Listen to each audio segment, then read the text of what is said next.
ফল দিতে শুরু করেছে প্রেসিডেন্ট ডোনাল্ড ট্রাম্পের নতুন ট্যারিফ নীতি।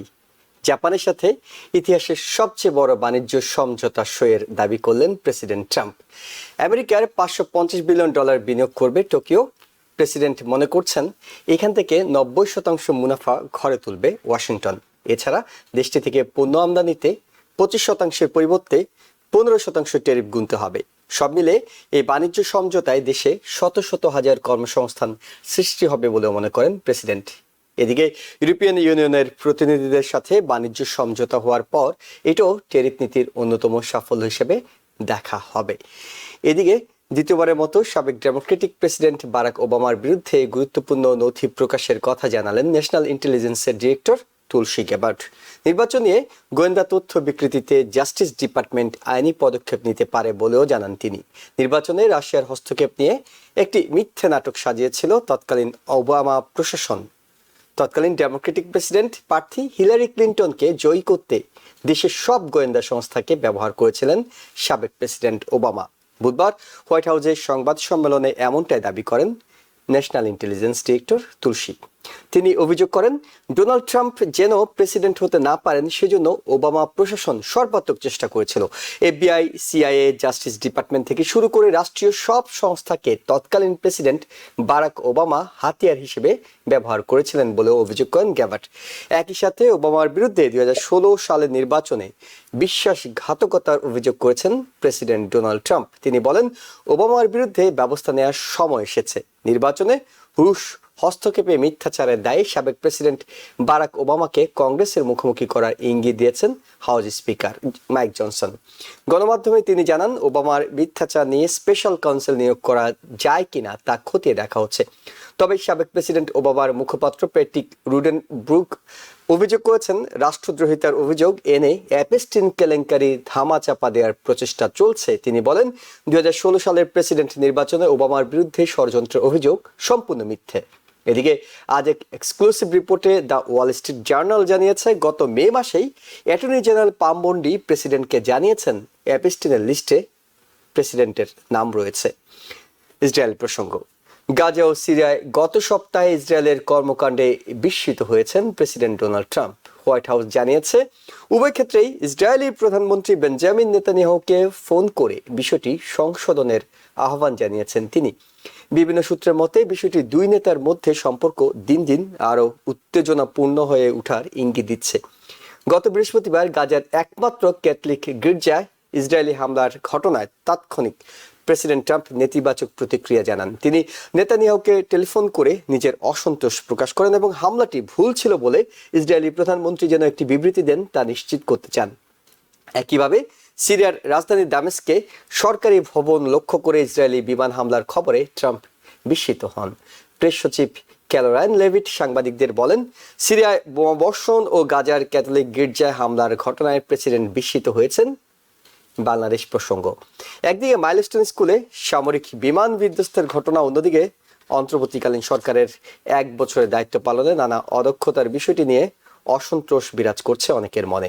একটি জাতীয় দৈনিকের উদ্যোগে আয়োজিত গোল টেবিলের নাগরিক সমাজের বিশিষ্টজনরা অভিযোগ করছেন একদিকে সরকারের দায়িত্বে থাকাদের সক্ষমতার অভাব, অন্যদিকে সরকারের ভিতরে আরেকটি সরকার কাজ করছে। এইসব বিষয় নিয়ে আলোচনা করব টিভিএন 24 নিউজ নেটওয়ার্কের নিয়মিত আয়োজন আওয়ার ডেমোক্রেসি অনুষ্ঠানে। সবাইকে স্বাগত জানাচ্ছি। আমি ইহসান জুয়েল।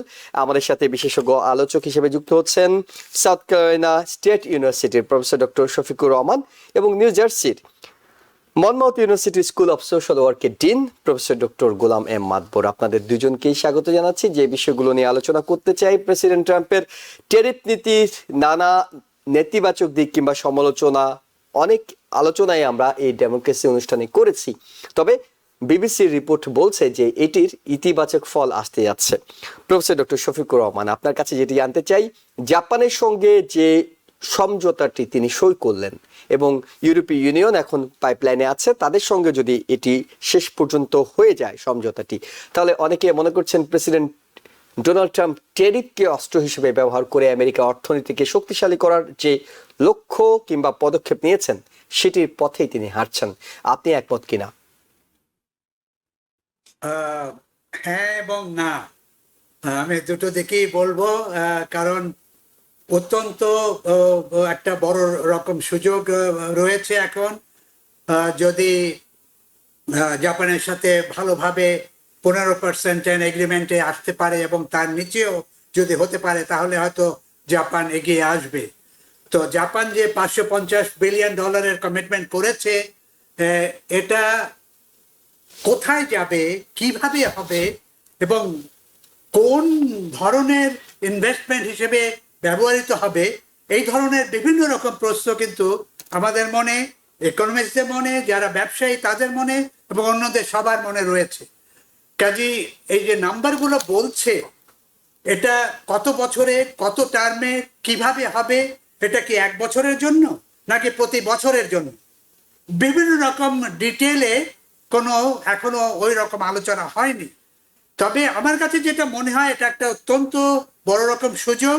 এই সুযোগটা যদি পায় এবং একই সাথে সাথে যদি সে পৃথিবীর অন্য অন্য দেশে, যেমন European union, Canada, Mexico, Canada এবং মেক্সিকো হচ্ছে আমাদের দুটো বর্ডার, দুটো বড় রকম ব্যবসায়ী, আমাদের ম্যাক্সিমাম ব্যবসা আমরা করি আমেরিকানরা, আমেরিকান ইকোনমিতে সবচেয়ে বড় কন্ট্রিবিউট করে কানাডা এবং মেক্সিকো, তারপরে আসে অন্য দেশগুলো। এখন সেখানে আমরা কানাডা এবং মেক্সিকোতে কোনো কিছু না করে আমরা ইউরোপিয়ান ইউনিয়নে যাচ্ছি, আমরা জাপানে যাচ্ছি অত দূর, যেখানে ব্যবসা বাণিজ্য পসিবিলিটি অনেক কম। কারণ জাপান অলরেডি আমরা যেটুকু জানি যে ট্যারিফের এই যে একটা বড় রকম ইনিশিয়েটিভ প্রেসিডেন্ট ট্রাম্প নিয়েছেন, তার ফলে জাপান কিন্তু চীনের সাথে, অস্ট্রেলিয়ার সাথে এবং ইস্ট ইউরোপিয়ান এবং অন্য দেশের সাথে ব্যবসা বাণিজ্য এবং ইউরোপিয়ান ইউনিয়নের সাথে ব্যবসা বাণিজ্যের ধরন এবং পলিসি এবং স্ট্র্যাটেজি অনেকখানি চেঞ্জ করে ফেলেছে। কাজেই জাপান কিন্তু আমেরিকার সাথে ব্যবসা করতে চায়, এতে কোনো সন্দেহ নেই। কারণ আমরা ডেমোক্রেটিক সোসাইটি, আমরা কালচারালি অনেকখানি হিস্টোরিক্যালি জাপানকে যুদ্ধে মানে সেকেন্ড ওয়ার্ল্ড ওয়ারে যে আমেরিকান ভূমিকা ছিল, তারপরে জাপানকে উন্নতি করতে, হেল্প করতে আমেরিকা বড় রকম একটা ভূমিকা পালন করেছে। আজকে জাপান যেখানে আছে, সেখানে যাওয়ার জন্য American economy, American business, American সাধারণ লোকজন সেটা বড় রকম একটা ভূমিকা পালন করে। এর এডিশনে আমি বলবো যে জাপানের সাহায্যের জন্য, এই যে ধরুন আমাদের আমেরিকার 50টা স্টেটে রাস্তাঘাটে টয়োটা, নিসান, হন্ডা, এই আমেরিকান গাড়িগুলো, লেক্সাস, হাজার হাজার গাড়ি ভরে রয়েছে এবং আমেরিকান বিজনেসের সাথে রেগুলার ভাবে ভালো বিজনেস করে যাচ্ছে।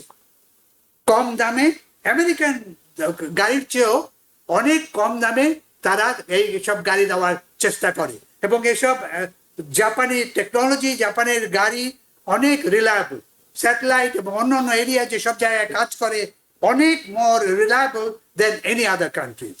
কাজেই এটা আমি প্রথমেই শুধু বলছিলাম যে হ্যাঁ এবং না, এটা একটা অত্যন্ত বড় রকম সুযোগ, এতে কোনো সন্দেহ নেই। কিন্তু এটা কতখানি যাবে, কোথায় যাবে, তারপর যদি 4 বছর পরে ট্রাম্প যদি রিপাবলিকানরা আর যদি ইলেক্টেড না হয়, তাহলে তাদের এই পলিসিগুলো আমেরিকার বিজনেসকে এবং জাপানি বিজনেসকে কিভাবে এফেক্ট করবে, এই ধরনের বড় বড় প্রশ্ন আমাদের মনে রয়েছে। জি, প্রফেসর ডক্টর গোলাম মাদবর, এই জাপানের সঙ্গে ইউরোপীয় ইউনিয়নের বিষয়টিও যোগ করে আপনার কাছে প্রশ্ন করতে চাই। সেটা হলো যে আর সপ্তাহখানেক পরেই কিন্তু প্রেসিডেন্টের স্থগিতাদেশ শেষ হবে, অর্থাৎ 1 আগস্ট থেকে তিনি সব দেশের উপরে ট্যারিফ কার্যকরের যে ঘোষণাটি সেটি কার্যকর করতে যাচ্ছেন। অনেকে মনে করছেন এই দফায়ও তিনি সময়টা বাড়াবেন। আমরা দেখেছি তিনি 20 জানুয়ারি দায়িত্ব নেওয়ার পরপরই মেক্সিকো, কানাডা উপরে ট্যারিফের ঘোষণা দিয়েছিলেন, সেটি পরবর্তীতে 1 মাস বাড়িয়েছিলেন, পরবর্তীতে এই 9 জুলাই পর্যন্ত সব দেশের জন্য করা হয়েছিল, এখন আবার 1 আগস্ট। কিন্তু হোয়াইট হাউসের সূত্রগুলো বলছে প্রেসিডেন্ট কিংবা হোয়াইট হাউস যতগুলো দেশের সঙ্গে বাণিজ্য চুক্তি করার পদক্ষেপ কিংবা লক্ষ্য নিয়েছিলেন, সেটির কাছাকাছিও তারা পৌঁছতে পারেননি। তাই এটি কি আরেক দফা বাড়তে পারে কিনা, এবং এখন পর্যন্ত যে অগ্রগতি, এটি আমেরিকার জন্য ইতিবাচক অথবা নেতিবাচক? ধন্যবাদ। আসলে প্রফেসর ডক্টর শফিকুর রহমান মোটামুটি আলোচনা করেছেন আপনার প্রশ্নের উপর আর কি। তো আমি একটু জাস্ট অ্যাড করবো যেটা আসলে প্রেসিডেন্ট ট্রাম্পের বিশেষ করে আমাদের ভালো মন্দ দুটোই বলতে হবে যে অর্থনৈতিক যে বিভিন্ন যে স্ট্র্যাটেজি গুলো is focusing more from the nationalistic side which a president should do it, যে আমাদের তো স্বাভাবিকভাবে নিজেদের স্বার্থটাকে দেখতে হবে। এবং এই যে ট্যারিফের যে স্ট্র্যাটেজি বা টেকনিক যেটা নিয়েছেন, আমি মনে করি ইউনাইটেড স্টেটস আসলে আন্তর্জাতিক ট্রেডে আসলে দেওয়ার some unfair treatment, other countries and the other organizations, the corporations, they are taking advantage of US, the tariff and the trade system. So this is definitely আমার মতে একটা ইতিবাচক দিক। এবং আমরা দেখেছি বিবিসি বলেছেন যেটা যে আসলে this is going to give a big impact as অর্থনৈতিক প্রবৃদ্ধিতে, আসলে যুক্তরাষ্ট্রে এটা বিরাট একটা কিন্তু প্রবৃদ্ধি হবে। সেটা আসলে আনডাউটেডলি আমার কাছে মনে হচ্ছে আসলে তাই। কিন্তু এখন কথা হচ্ছে যে আপনার এটা কিন্তু it is a kind of revolutionary initiative, এটা একদিনে তো করা সম্ভব না, সো ইটস টেকিং টাইম। এবং এখানে শফিক স্যার যেটা বলেছেন যে আসলে মেক্সিকো কানাডা হচ্ছে আমাদের আরো বিগেস্ট পার্টনার, কিন্তু at the same time Japan is also very important integral partner, যেটা ডক্টর শফিকুর রহমান নিজেও কিন্তু এমফেসিস করেছেন গাড়ির ক্ষেত্রে বলেন। তো এখানে যেটা যে আসলে 15% যেটা ইম্পোর্টেড গুডস ফ্রম জাপান, এটাই কিন্তু এখন এই পর্যন্ত এই অবস্থায় আছে। আমার কাছে মনে হচ্ছে একটা অনেকটা ইতিবাচক বোধহয় যেটা জাপান কিন্তু এখানে অনেক কিছু করতে পারে। জাপানের কাছে কিন্তু ইউএস ন্যাশনাল ট্রেজারি বন্ডই আছে কিন্তু প্রায় 1.1 trillion, so they may play that card as well. এটা ঠিক। এবং শফিক স্যার যেটা বললেন যে $500 বিলিয়ন যে এটা আসবে বলছে, সো আমার কাছে মনে হচ্ছে they are actually getting closer to come up with a deal. এবং এটা যে একটার পর একটা এখন 1 অগাস্ট পর্যন্ত আপনার যে ডেডলাইনটা এক্সটেন্ড করেছেন, এবং টার্গেট আমি বলবো যদি জাপানেরটা যদি হয়ে যায় দেন ইউকে এর সাথে বোধহয় 10% বলছে, এবং ইউরোপিয়ান ইউনিয়নের সাথে হয়তো একটা 20% বা সামহাও একটা আসবে, ইউরোপিয়ান ইউনিয়নের সাথে একটা এগ্রিমেন্ট আসবে। হ্যাঁ, এতে করে যুক্তরাষ্ট্রের জন্য definitely undoubtedly this is plus sign, it is going to give positive impact to US economy. কিন্তু এট দ্য সেম টাইম আপনি যে অন্যান্য কান্ট্রি যেগুলো যদি আপনি আন্তর্জাতিক চিন্তা করেন, ডেভেলপিং কান্ট্রি যাদের কিন্তু এই বার্গেনিং পাওয়ার নাই, $1 ট্রিলিয়ন ন্যাশনাল যে ট্রেজারি বন্ড নাই, তাদের জন্য হচ্ছে এটা কিন্তু একটা ভেরি ক্রিটিক্যাল সিচুয়েশন, এবং তাদের ইকোনমি গুলো কিন্তু খুব এফেক্টেড হবে। তবে এখন যেটা সমস্যা যেটা আর কি আন্তর্জাতিকভাবে যুক্তরাষ্ট্রের কিন্তু more excessive purchasing power in terms of this kind of negotiation, কারণ যুক্তরাষ্ট্রকে কিন্তু অনেকে ডিপেন্ডেন্ট ইকোনমির জন্য। সো কাটসাট দিয়ে কিন্তু আলটিমেটলি তো আমি মনে করি তার এই ট্যারিফ ইফ ইট ইজ, আমার মনে হচ্ছে যদি আমরা if we can really strategically manage it, implement it, ইকোনমির জন্য ভালো। But at the same time আমাদের যেটা মনে রাখতে হবে যে ইনফ্লেশন এবং যে প্রাইস হাইকিং, যেটা দ্রব্যমূল্য যেটা বৃদ্ধি পাচ্ছে, এটা যাতে মানুষের পারচেজিং পাওয়ারের ভিতর থাকে, মানুষের ক্রয় ক্ষমতার ভিতর যাতে থাকে, সেটা বোধহয় আমাদের কিন্তু এনশিওর করতে হবে।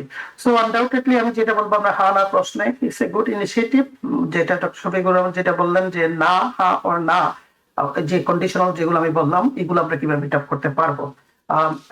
জাপানে যদি সাকসেসফুল, তারপর যদি আপনি ইউরোপিয়ান ইউনিয়ন হয়, এবং আস্তে আস্তে হয়তো মেক্সিকো এবং কানাডার সাথেও কিন্তু আসবে, আলটিমেটলি অন্যান্য কান্ট্রি গুলো যেগুলো আসলে ট্রেড এটা দেখতে হবে, সাইজটা দেখতে হবে, অন্যান্য গুলার তো ট্রেড সাইজ অত বড় না, কিন্তু আলটিমেটলি বোধহয় আমার মনে হয় this is going to happen.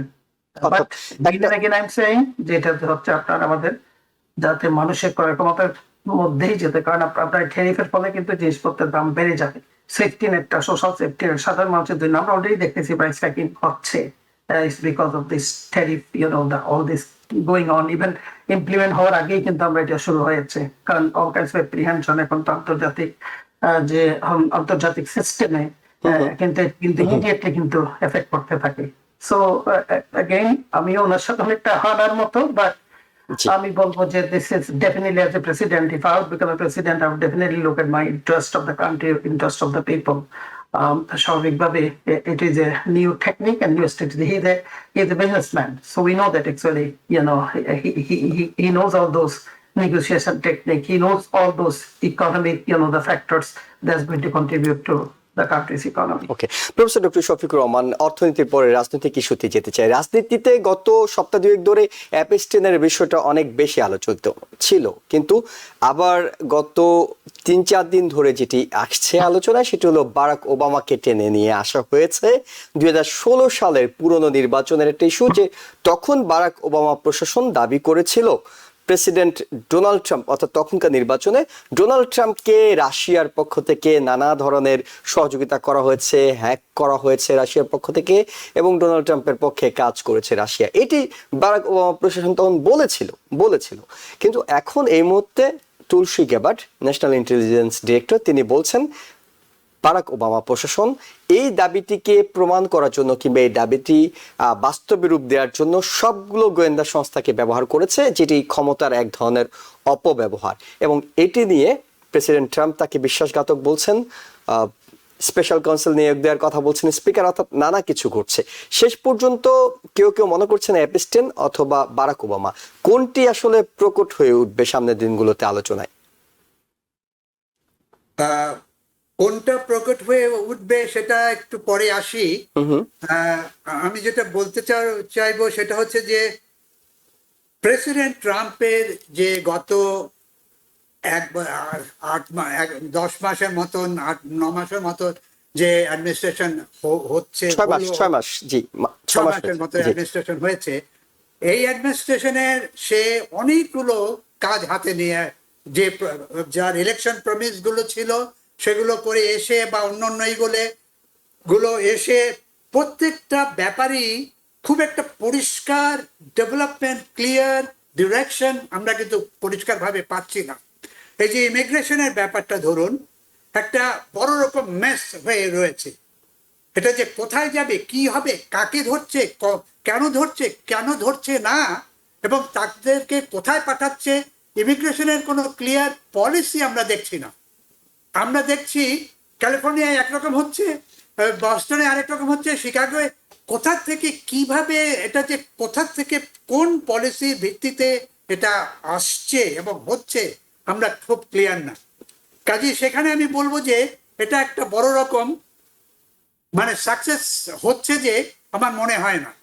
যার জন্য আপনি যদি পপুলারিটি দেখেন, একটা সাকসেস আছে ডক্টর শফিকুর রহমান, সেটা হলো যে ডোনাল্ড ট্রাম্পের এই সময়টাতে, অর্থাৎ এই 6 মাসে ইতিহাসের সর্বনিম্ন বর্ডার দিয়ে অবৈধরা প্রবেশ করেছে। এইখানে একটা বেশ কঠোরতার সাকসেস আছে। হ্যাঁ, এখন সেটা সত্যি, ওটা একটা ইমিগ্রেশনের ইস্যু 1 নম্বর। 2 নম্বর হচ্ছে ট্যারিফেও আমরা একটু আগে আলাপ করলাম যে খুব একটা সাকসেসফুল ইনিশিয়েটিভ উনি নিতে পারেননি, কোনো জায়গায় পরিষ্কারভাবে ক্লিয়ারলি যেতে পারেননি। থার্ড হচ্ছে ইউক্রেন।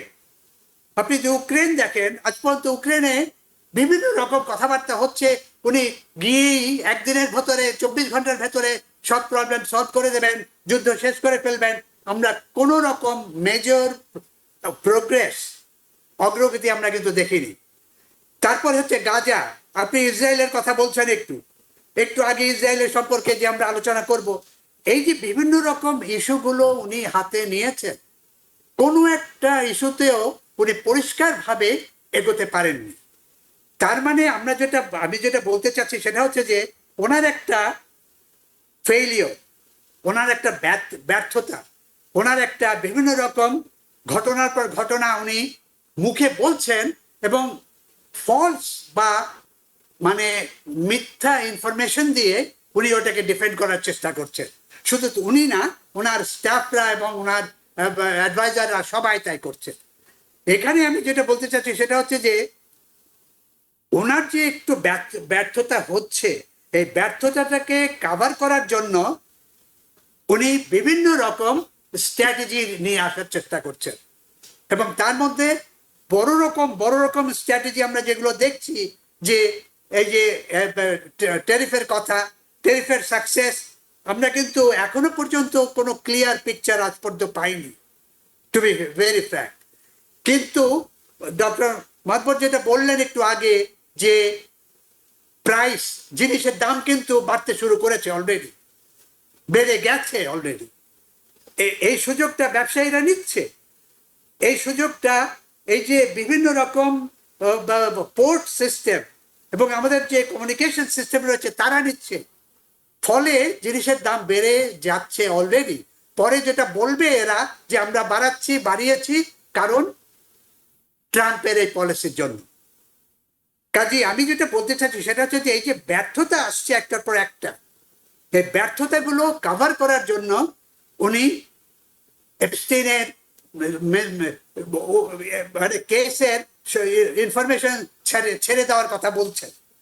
কিন্তু আমরা ডিপার্টমেন্ট অফ জাস্টিস থেকে, ডিওজি থেকে যেটা আজকে গতকালকে পেয়েছি সেটা হচ্ছে যে তার এই ইনফরমেশনগুলো যদি সব রিলিজ করে দেওয়া হয় তাহলে সেখানে ট্রাম্পের অনেক জায়গায় ট্রাম্পের ইনভলভমেন্ট রয়েছে, ট্রাম্পের নাম রয়েছে। এটা ডিপার্টমেন্ট অফ জাস্টিস থেকে অলরেডি বলেছে। এখন কেসটা কি এটা আমাদের জানতে হবে। কেসটা হচ্ছে যে খুবই একটা নগ্ন, একটা খারাপ মানে এনভায়রনমেন্টের সিচুয়েশন। যেটা এপস্টেইন করতেন, জেফরি এপস্টেইন যেটা করতেন সেটা হচ্ছে যে উনি ব্যবসা করছেন একদিকে ভালো, কিন্তু একদিকে মেয়েদেরকে নিয়ে বিভিন্ন জায়গায় মিটিং করতেন, কনফারেন্স করতেন, এবং অল্প বয়সী মেয়েদেরকে নিয়ে, যেটা একটা রেপ কেসে পড়ার সম্ভাবনা রয়েছে। যে রেপ কেসে পড়েছে এপস্টেইন এবং তার যে গার্লফ্রেন্ড, উনি দুজনই তারা জেলখানায় ছিলেন, 20 বছরের জেল হয়েছে তাদের এই রেপ কেসের জন্য। এই রেপ কেসে তারপরে এপস্টেইন সুইসাইড করেছে জেলখানায়। কিন্তু তার যে গার্লফ্রেন্ড ছিলেন, যিনি এই পদ্ধতিতে, এই প্রসেসে এই রেপ সিচুয়েশনকে অ্যাগ্রেভেট করেছে, কন্ট্রিবিউট করেছে, ডেভেলপ করেছে, এবং বিভিন্ন লোককে, আমরা প্রিন্স অ্যান্ড্রুর কথা জানি ইংল্যান্ডে, উনি ইনভলভ ছিলেন এখানে। বিল ক্লিন্টনও নাকি অনেক সময় গেছেন। এই যে তার একটা, এবং বড় বড় ব্যবসায়ীরা, বড় বড় পলিটিশিয়ানরা তার এই ট্র্যাপের ভেতরে, তার এই মানে এন্টারটেনমেন্ট অ্যাক্টিভিটির ভেতরে মেয়েদেরকে নিয়ে আনন্দ করা, ফুর্তি করা, মদ খাওয়া, এই ধরনের বিভিন্ন রকম সিচুয়েশন করার জন্য যে অ্যাক্টিভিটিসগুলো হয়েছে, সেখানে যদি ট্রাম্পের নাম আসে এবং যদি তাকে কোনো রকমভাবে পর্নোগ্রাফিক অথবা মেজর রেপ কেসের ডক্টর শফিকুর রহমান, আমরা একটা ছোট বিরতি নিয়ে ফিরে আপনার কাছে এটা শুনবো। আমি যেটা বলছি তাহলে একটা বড় রকম চ্যালেঞ্জ হয়ে দাঁড়াবে গভর্নমেন্টের জন্য, প্রেসিডেন্টের জন্য। এবং সেই চ্যালেঞ্জ নিতে ট্রাম্প প্রশাসন প্রস্তুত কিনা সেটি আমরা একটু আলোচনা করব একটা ছোট বিরতির পর। দর্শক আমাদের সঙ্গে থাকুন, আমরা ছোট্ট একটা বিরতিতে যাচ্ছি।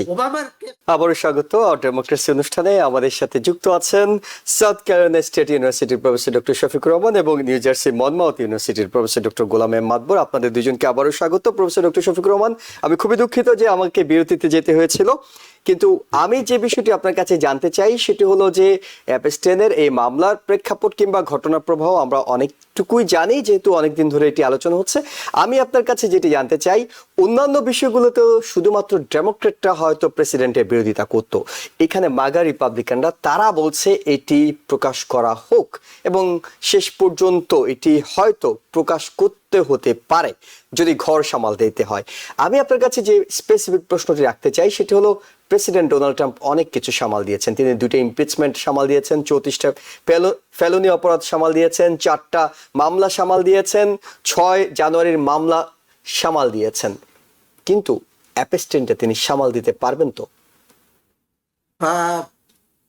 বলা যায় না এখনো পরিষ্কার ভাবে। এটা নির্ভর করবে যদি রিপাবলিকান কংগ্রেসম্যানরা এগিয়ে আসে, চ্যালেঞ্জ করে সত্যি সত্যি ভাবে। কারণ রিপাবলিকানদের, কংগ্রেসম্যানদের যে নাম্বার আছে কংগ্রেসে, আমরা জানি মাত্র 3-4 জন মানে লিড আছে। এরা যদি পরিবর্তন করে তাদের ভূমিকা, এবং তারা যদি ভেতরে ঢোকে এবং জানতে চায়, এবং যদি পায় যে এমন খবর পায়, যেটা আমি আগে বলছিলাম যে প্রেসিডেন্ট ট্রাম্পের নাম রয়েছে এবং উনি এমনভাবে ইনভলভ হয়েছেন যে সে বিভিন্ন রকম ভাবে রেপ কেসে বা এই ধরনের কোনো একটা সিচুয়েশনে এই ধরনের কোনো এভিডেন্স বা প্রমাণ যদি বেরিয়ে আসে। এখন পয়েন্ট হচ্ছে যে প্রত্যেক রিপাবলিকান এফেক্টেড হবে এই সিদ্ধান্তের উপরে। কারণ মিড টার্ম ইলেকশন আসছে 1-1.5 বছরের মধ্যে। মিড টার্ম ইলেকশনে তাদেরকে আবার এগিয়ে আসতে হবে, আবার তারা ইলেক্টেড হবে। এইরকম একটা কেস যদি এরকম হয় এবং এর প্রমাণ থাকে, আর যদি এইসব মেম্বাররা কংগ্রেসের কনজারভেটিভ মেম্বাররা রিপাবলিকান মেম্বাররা সাপোর্ট না করেন, তাহলে তাদের ভোট অনেক কমে যাবে। এই যে একটা সিচুয়েশন হতে পারে বলে আমার মনে হয়, এই জন্য উনি বিভিন্নভাবে কভার করার চেষ্টা করছেন। এবং ট্রাম্পের যে প্রেসিডেন্ট ওবামার সম্পর্কে যেসব কমেন্ট করছেন, এগুলো সবই তার ভুল তথ্য, মিথ্যা তথ্য বা বানানো তথ্য, এই ধরনের বিভিন্ন রকম সিচুয়েশনের উপর নির্ভর করে এগুলো। এখানেই আমি প্রফেসর ডক্টর গোলাম মাতবরের মন্তব্যটাও শুনতে চাই। সেটা হলো যে বারাক ওবামার পক্ষ থেকে তার মুখপাত্র বলছেন যে এগুলো ভুল তথ্য, মিথ্যে তথ্য, এবং আপনি কি তাই মনে করেন যে আসলে অ্যাপস্টেনটা ধামাচাপা দেওয়ার জন্যই বারাক ওবামাকে সামনে এনেছেন, নাকি আসলেই তখন বারাক ওবামা প্রশাসন যে দাবিগুলো করেছিল এগুলো তো সত্য, কিন্তু প্রমাণ করা শতভাগ সম্ভব হয়নি, তারা নির্বাচনটা বানচাল করতে চেয়েছিল? এটি কি আপনিও মনে করেন? সংক্ষেপে শুনবো, কারণ আপনার কাছে এরপর আমরা একটু ইসরায়েল এবং গাজা প্রসঙ্গে যেতে চাই। আসলে দেখুন, ডক্টর শফিকুর রহমান কিন্তু অনেকগুলো বিষয় নিয়ে আসছিল আপনার এই প্রশ্নের উত্তরে। ওয়ান অফ দ্য ইমিগ্রেশনের কথা নিয়ে আসলেন। তো এখন আসলে দেখুন যে আপনি এটা বলেছেন যে সর্বকালে সবচেয়ে কম ইমিগ্রেন্ট কিন্তু এখানে আসছে, যারা আনএক্সপেক্টেড বা আনওয়ান্টেড, যেটা আর কি। তো that is true, that's a big success. কিন্তু আসলে যেটা এখানে এক কথায় যেটা আমি বলবো যে পপুলিস্ট গভর্নমেন্ট যারা, তারা কিন্তু কুইক ফিক্স করে। যেটা শফিকুর রহমান সাহেব বলতেছিলেন যে বারবার বলতেছিলেন যে উনি কোনো পলিসি নাই, কোনো ডিরেক্ট নাই, কোনো পার্মানেন্ট কোনো কিছু নেই। তো এখানে যেটা হচ্ছে পুরো ব্যাপারটা, এটা হচ্ছে শিফটিং বলে আর কি। এটা যেহেতু অ্যাপস্টিনের ব্যাপারটা এখন আসছে, এখন এটাকে অন্যভাবে কিভাবে প্রভাবিত করা যায়, that's actually the main strategy actually they are taking. এবং অ্যাপস্টিনের প্রবলেমটা এখন একটাই তাদের, কিন্তু আমি গতকালকে মার্ক অ্যাপস্টিনের ইন্টারভিউ দেখলাম সিএনএন-এ, অ্যাপস্টিনের ভাই। এখানে কিন্তু একজন, কিন্তু ওই যে গার্লফ্রেন্ড যেটা বললো সেটা এখনো জেলে আছেন। এখন একমাত্র বলতে গেলে উইটনেস হচ্ছে মেজর উইটনেস। এখানে হয়তো এখন তারা ট্রাই করতে পারে তাকে দিয়ে, সে তো লাইফ লং প্রিজনের জন্য, তাকে দিয়ে হয়তো কিছুটা অন্যভাবে হয়তো তার ইন্টারভিউ নিয়ে তার হয়তো ভার্ডিক্টটা নিয়ে এখানে একটা কিন্তু বিরাট টেকনিক কিন্তু তারা নিতে পারে। So that is one thing actually. So এটা আমি বলবো পুরো যে যেহেতু এখন তাদের ওই ধরনের কোনো এক্সাইটিং কোনো ইনফরমেশন নাই বর্তমানে 6 মাসের গভর্নমেন্টের আর কি। So this is what they are doing. এবং যেহেতু অ্যাপস্টিনের, এবং আমিও ডক্টর শফিকুরের সাথে এগ্রি করি, 2026 ইলেকশনে কিন্তু is going two effect the people.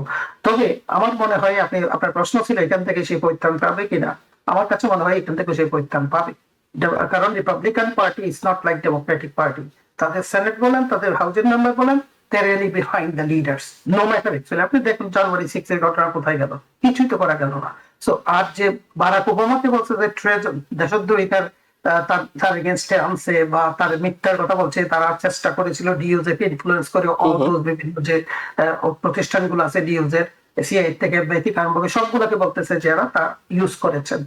আসলে এগুলো আমার কাছে মনে হচ্ছে যে এগুলো হচ্ছে রিটালিয়েটরি কতগুলো কারণ আমরা এই ধরনের কোনো কিছু থেকে অলরেডি কিন্তু বলেছে যে ওবামার পক্ষ থেকে যে এই ধরনের কোনো রেকর্ড নাই। এখন বলছে তারা কিছু ডিক্লাসিফাই করছে। আর যে ভদ্রমহিলা বলছে তুলসী গাম্বার্ড, এটা তো একটা ফ্লিপ ফ্লপ, একবার ডেমোক্রেটিক একবার রিপাবলিকানেরা হচ্ছে দেয়ার পজিশনের পাওয়ার ওরিয়েন্টেড। এখন সেই কিন্তু এগুলো নিয়ে আসছে। তো এখন এগুলো আমার কাছে মনে হচ্ছে না this is going to go anywhere, rather they actually wasting the professional time. আমরা মোটামুটি কিছুটা, জি, এই বিষয়টা অনেকটুকু আমাদের কাছে পরিষ্কার হয়েছে। প্রফেসর গোলাম মাতবর, আপনার কাছে যেটি জানতে চাই সেটি হলো বিবিসি কিংবা অন্যরা যে নিউজটি করছে সেটি হলো যে প্রেসিডেন্ট ট্রাম্পের সঙ্গে নেতানিয়াহুর এক ধরনের ঠান্ডা যুদ্ধ চলছে। তিনি কয়েকটি বিষয়, স্পেসিফিক দুটি বিষয় নিয়ে, সিরিয়া এবং গাজা হামলা, চার্চে হামলা, ক্যাথলিক চার্চে, সেটি নিয়ে তিনি অসন্তোষ জানিয়েছেন। এটি নিয়ে অনেকে নানা ধরনের বিশ্লেষণ করছে যে দুই নেতার সম্পর্ক মনে হয় খারাপ হয়ে যাবে। কিন্তু আপনার কাছে কি মনে হয় যে নেতানিয়াহু এই ঝুঁকি নেবেন আমেরিকার ট্রাম্পের সাথে সম্পর্ক নষ্ট করার, কিংবা নেতানিয়াহুকে তো অনেক হিসেব করে কাজ করতে হয়, শুধুমাত্র আমেরিকাকে নিয়েই ভাবলে তার চলে না, তার অভ্যন্তরীণ রাজনীতি, তার সরকার, কোয়ালিশন সরকার, নানা ইকুয়েশন মিলিয়ে তো তাকে হাঁটতে হয়। এটি কি সাময়িক নাকি আসলে এটি লম্বা সময় ধরে? কারণ প্রেসিডেন্ট ট্রাম্প তো অন্য প্রেসিডেন্টের মতো নয়, তিনি কিছু একটা বললেন, কেউ শুনলেন না, তিনি তো সেটা মানবেন না। এটা সাময়িক, এবং দেখেন এখানে দুটো ক্ষেত্রে কিন্তু সে advantageous position, relationship with United States, relationship with the President Trump, এবং আন্তর্জাতিক ক্ষেত্রেও দেখুন অন্যান্য কান্ট্রিগুলো যেভাবে ওয়েস্টার্ন কান্ট্রিগুলো তার সাথে আলটিমেটলি এত বড় 59,000 পিপল মেরে ফেলেছেন ডেইলি। আপনার একটা ছোট বাচ্চা বালি খেয়ে মরে যাচ্ছে, আপনি আপনি দেখুন এর থেকে আর কত দেখবেন। মানবিক অধিকারের কথা বলা হয়, এত কিছু বলা হয়। আমি মনে করি এগুলো আসলে কিছু নেই, এগুলো হচ্ছে আমি মনে করি রিট্রিটের মতো। কিন্তু এই যে গত পরশুদিন সময় নিয়ে কিন্তু ওরা আবার কিন্তু এক হয়ে যায়, সুতরাং আমি এগুলো বিশ্বাস করি না। পরশুদিন 28টি দেশ, একেবারে ব্রিটেন, কানাডা সহ 28টি দেশ নিন্দা করেছে, এবং তারা খুব শক্তভাবে করেছে এবারে নিন্দাটা। জি, এই নিন্দা করার পর আলটিমেটলি কিন্তু কোথাও তো কোনো কিছু ঢুকে টিকছে না। আপনি দেখুন এত কিছুর পর আপনি আমাকে বলেন একটা ডেলিভারেবল দেখান, কনক্রিট একটা সলিউশন দেখান যে সারা ওয়ার্ল্ড কমিউনিটি করেছেন। So this is actually just normal. বা দুটো ক্ষেত্রে অ্যাডভান্টেজ, একটা যেটা বলছিলাম যে তার দেশের যে তার পপুলারিটি কমছে, এগুলো কিন্তু আসলে কিছুই না। দে আর অল ইন ওয়ান স্ট্র্যাটেজি। এবং অনেকে বিশ্বাস করেন প্রেসিডেন্ট ডোনাল্ড ট্রাম্প চাইলে তিনি ইউক্রেন যুদ্ধ হয়তো একদিনে বন্ধ করতে পারবেন না, কিন্তু গাজা যুদ্ধ একদিনেই তিনি বন্ধ করতে পারতেন। কিন্তু এই যে অনেস্টি এটা নাই, কিন্তু এটা নাই দেখি তো প্রবলেমটা। এই যে মরাল গ্রাউন্ডটা নিয়ে কিন্তু কেউ হোল্ড করছেন, এবং এরা at the end of the day একসাথে আবার যত এখন ইউনাইটেড স্টেটস কিন্তু যদি রিসোর্সেস বন্ধ করে দেয়, ইসরায়েল চলে কিন্তু এখানে আমাদের ট্যাক্স পেয়ারের মানি দিয়ে, ওইটা করে না। অস্ত্র বন্ধ করে দেন, সেটাও করে না। সো কেন তারা যুদ্ধ বন্ধ করবে? তারা তো জানে যে আমি যখন স্টার্ট হয়ে যাবো তখনই যুক্তরাষ্ট্র eventually boot on the ground আসবে। So why they are going to actually stop it? They will not stop it. So আমি এগুলো বিশ্বাস করি না যে রিলেশনশিপ শীতল হয়ে গেছে। এই রিলেশনশিপ আবার দেখবেন যে 2 দিন পরে ওয়ার্ম আপ। এবং এইটা আসলে আর যেটা ডক্টর শফিকুর একটা কথা বলেছিলেন যে আনপ্রেডিক্টেবল লিডারশিপ, এখন বলে একটা, বিকালে বলে একটা, আবার রাত্রে বলে একটা। So this is what another situation. So how people R going to actually rely and trust on this kind of leadership? এবং আমি বললাম যে ওয়েস্টার্ন কতগুলো কান্ট্রি এখানে লাই হিসাবে কাজ করছে, যেটা আসলে খুবই আনফর্চুনেট। এবং তারাই আজকে এটা বলে পাবলিকলি, আবার কালকে দেখা যায় যে না আমরা অস্ত্র দেবো, ওইটা দেবো, সবকিছুই। সো এগুলো জাস্ট আন্তরিকতা এবং সদিচ্ছার অভাব। Nobody is looking at how people actually being killed in Gaza. আমরা বাংলাদেশ প্রসঙ্গে একটু যেতে চাই। প্রফেসর ডক্টর শফিকুর রহমান, আপনার কাছে যেতে চাই।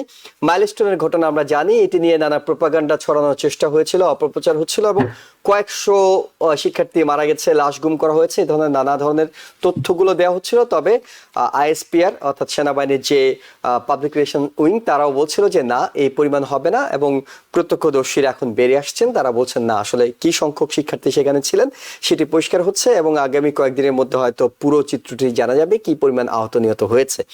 আপনার কাছে যে প্রসঙ্গটিতে যেতে চাই, একই সময় যখন এই ধরনের শোকাবহ ঘটনা ঘটছে, তখন রাজনীতিতেও নানা কিছু ঘটছে, এবং সুশীল সমাজ, নাগরিক সমাজ, যেটি এতদিন প্রফেসর ডক্টর মোহাম্মদ ইউনূসের এই অন্তর্বর্তীকালীন সরকারের প্রশংসা করছিল, তারাই আবার এমন একটি দৈনিকের গোল টেবিলে এসে তারা এখন বলছেন সরকারের ভিতর অন্য সরকার সক্ষমতা নেই, বিচার বিভাগের অবস্থা খুব নাজুক, ভয়ের সংস্কৃতি কাজ করছে, একটা বছরে তারা পুরো হতাশ, এসব জানাচ্ছেন। আপনার মূল্যায়নটা একটা শুনবো ডক্টর মোহাম্মদ ইউনূসের সরকারকে নিয়ে। আমরা 3 মিনিট সময় হয়তো পাবো। প্লেন অ্যাক্সিডেন্টের, এয়ারফোর্সের প্লেন অ্যাক্সিডেন্টে অত্যন্ত একটা দুঃখজনক ঘটনা এটা। এতে কোনো সন্দেহ নেই যে এত লোক মারা গেছে, এতগুলো অ্যাক্সিডেন্ট। পাইলট নাকি আমরা যেটুকু রিপোর্টে দেখেছি যে চেষ্টা করেছিল যে যেখানে সব এরিয়া রয়েছে সেখানে না গিয়ে বাইরে বেরিয়ে যাওয়ার জন্য, কিন্তু উনি পারেননি হয়তো। তো যাই হোক, এখন ব্যাপার হচ্ছে যে কত লোক মারা গেছে, কত শিশু মারা গেছে, কত ছাত্র বা কোথায় কিভাবে, আমরা এটা সব সময়ই যে কোনো নাম্বার পরিষ্কার হতে একটু সময় লাগে, আর আমাদের দেশে তো আর একটু লাগবেই।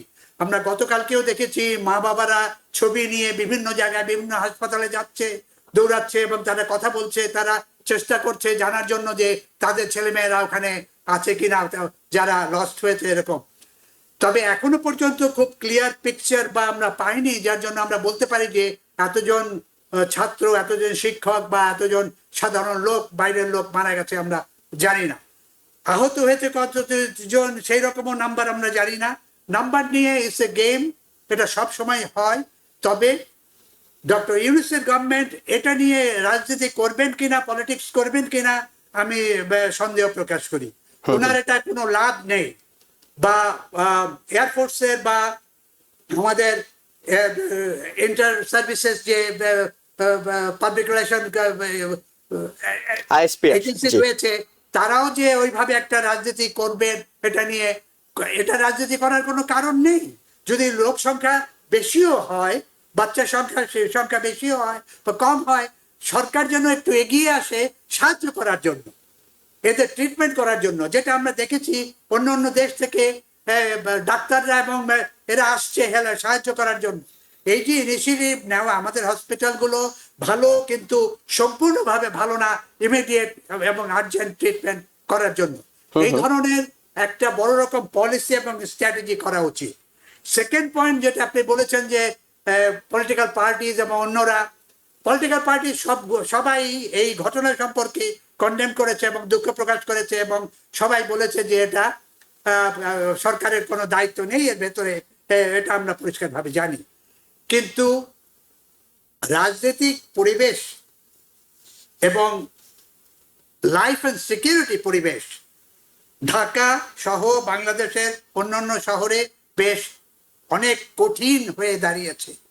সাধারণ মানুষের পক্ষে সিকিউর লাইফ লিড করা, একজন ফ্যামিলি মেম্বার বেরিয়ে গেলে, একজন ছাত্রকে স্কুলে দিয়ে এলে বা চাকরিতে গেলে উনি ভালোভাবে পরিষ্কারভাবে ফিরে আসতে পারবেন কিনা, এই ধরনের প্রশ্ন অনেক ফ্যামিলির, অনেক পরিবারের মনে, অনেক জনগণের মনে আসছে। এখন এটা কোথায় হচ্ছে, কিভাবে হচ্ছে, এটার কারণ যেটা আমার কাছে যেটা মনে হয়, ইউনূস সাহেব নিজে সম্পূর্ণ দায়িত্ব নিচ্ছেন না।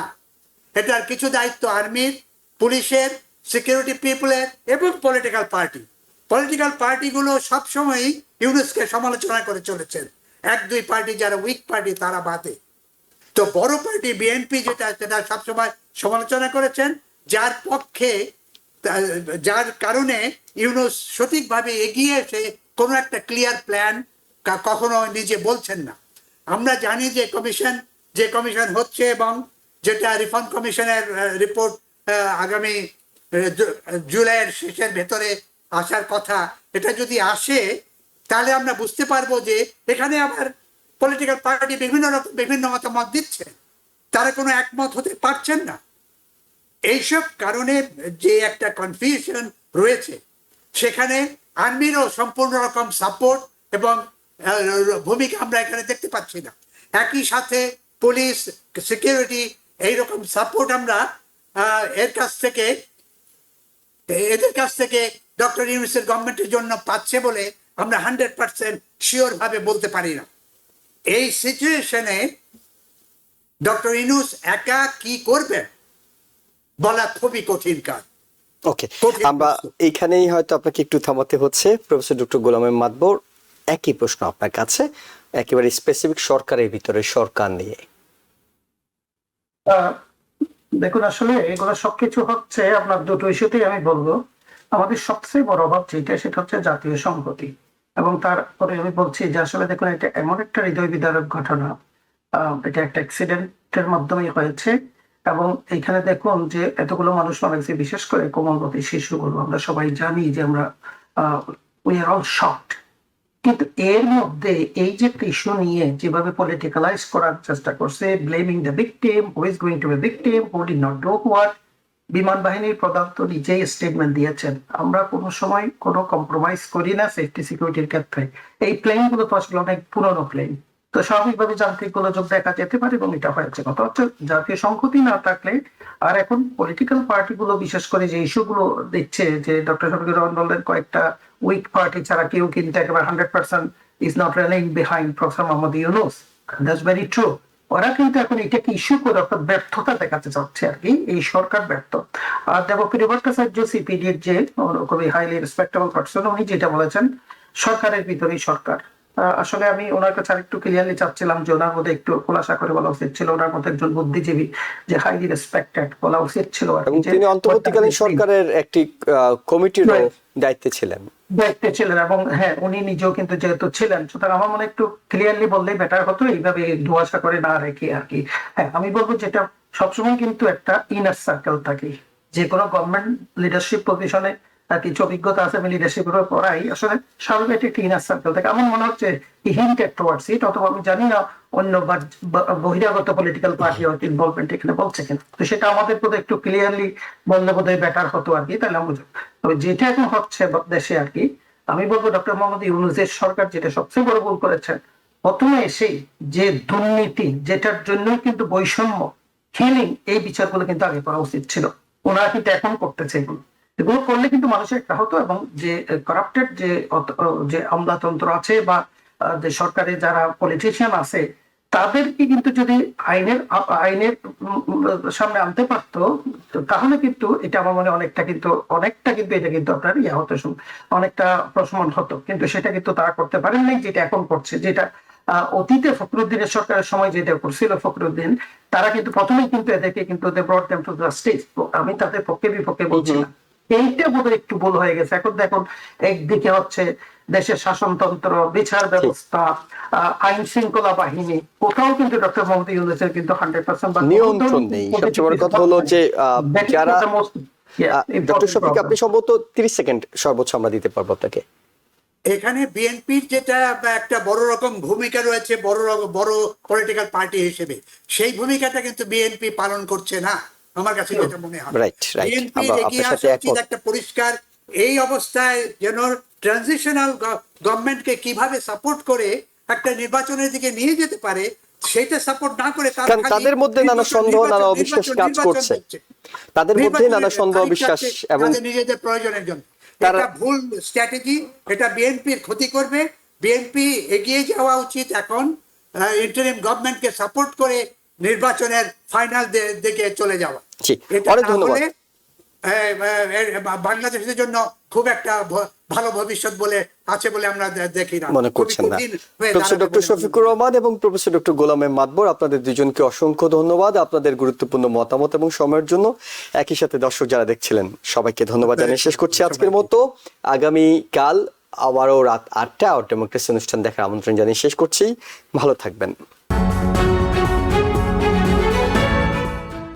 TBN 24 টেলিভিশন দেখতে আজই কল করুন 7187776556। লগ ইন করুন www.totalcablebd.com। নিউ ইয়র্ক থেকে সম্প্রচারিত TBN 24 টেলিভিশন বিশ্বজুড়ে বাঙালির কণ্ঠস্বর।